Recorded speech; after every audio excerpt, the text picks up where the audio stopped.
Hello, I've got a load of different stones here. I've got some different stones, we're going to examine them and we're going to see if they're made out of ancient marine organisms. Living things that lived in the sea and then died, basically. Which of these are made out of that? Now, I've got several different ones. I think this is some sort of limestone. This is granite. This is what we call chalk. I think that's another limestone, slightly different. And E is slate. Let's have a look. The way to test it is to get some acid on there. If they're made out of marine organisms, then they will contain a substance called calcium carbonate. Calcium carbonate reacts with acid. Let's have a look. Now if we go in, look at that one, it's bubbling away. Can you see those bubbles? I'll pop a bit there. Straight away, starts bubbling. Well, those bubbles tell you there's something in there called calcium carbonate, and the calcium carbonate comes from the shells of ancient animals that died at the bottom of the sea. Now then, let's try the granite. I will pop that there.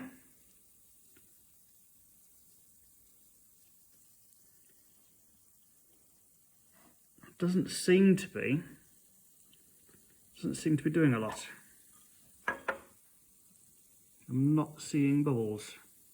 So that tells me that one does not come from the bottom of the sea and is not made out of marine creatures. Try the chalk. Whoa, look at that, that's gone. Whoa, straight away. Chalk is made out of ancient living creatures, without doubt. Tiny, tiny, tiny fossils. You can see them under a microscope. You can actually see the fossils. You've got a really powerful microscope. Well, this one here, the limestone, that's gone again, bubbling away. This limestone and the first limestone, they're both made out of marine creatures. And this one here, slate. Now, that's not going very quickly. Not a lot happening there.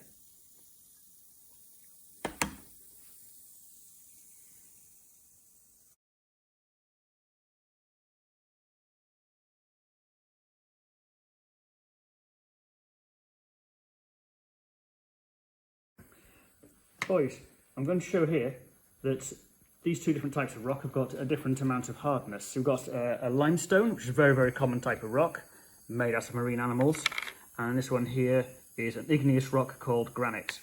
What I want to do is show that over a period of time, these get weathered and they get destroyed by the weather and broken down, but they break down at very different rates. So what I'm going to do is I'm going to accelerate the weathering process somewhat. I am going to heat them up. Okay, this is like being on a very hot sunny day. It's warming up. Okay, it's a little bit hotter than your average sunny day. It's going to be properly hot. And then at night time things get cooled down again. So I'm going to cool it down again very, very rapidly. Let's just get it all nice and hot. Okay, I'm going to plunge this into the water. I'm going to plunge it in some cold water and we're going to see the effect on it.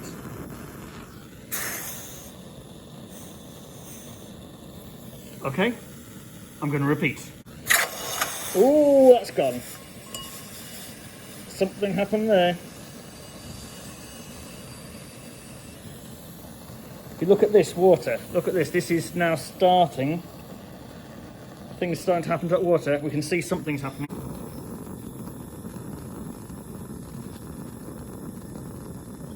Okay, let's give it one more go. Let's see what happens.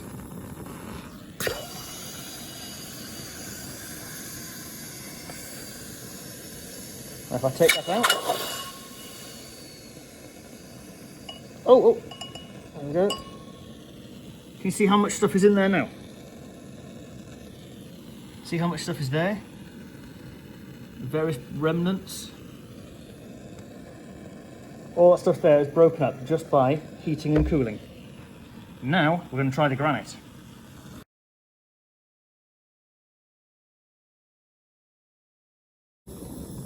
Right boys, I am doing the next one now. The next one is granite.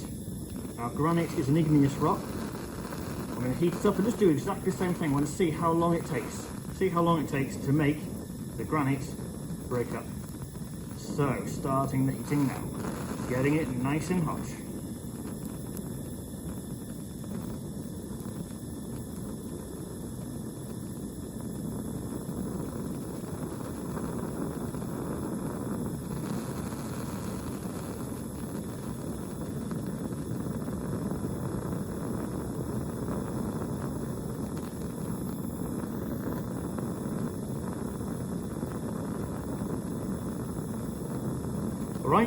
Plunge it in the water. First time.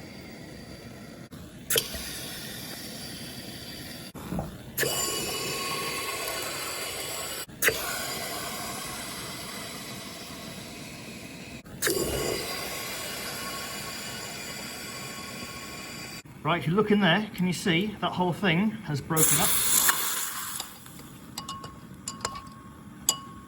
It's completely broken up. After a while, all that heating and cooling over and over again has caused it to break up. And that is called, it's got a funny name, it's called onion skin weathering, because the top layers keep on breaking off. We've accelerated it here, obviously, but the same thing happens in real life. Heating and cooling and heating and cooling, onion skin weathering breaks up rocks.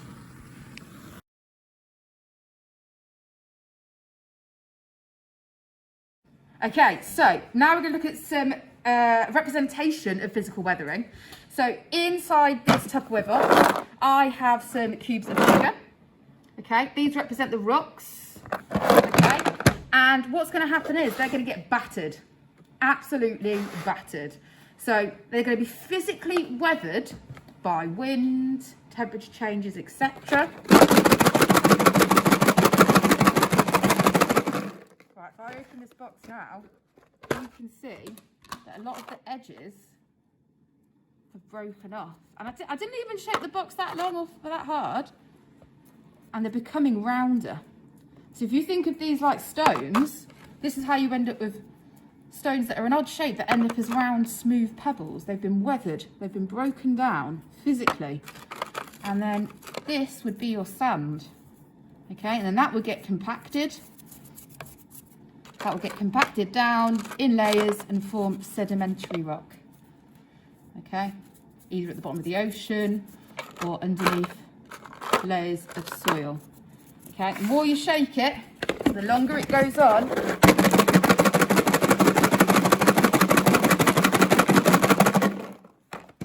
the more weathered they become. You've got some that are getting even rounder, and you've got more sediment. More sediment. Here, almost none of these sugar cubes have pointy corners anymore with all the weathering. If you just go on and on and on, eventually they get broken down into nothing.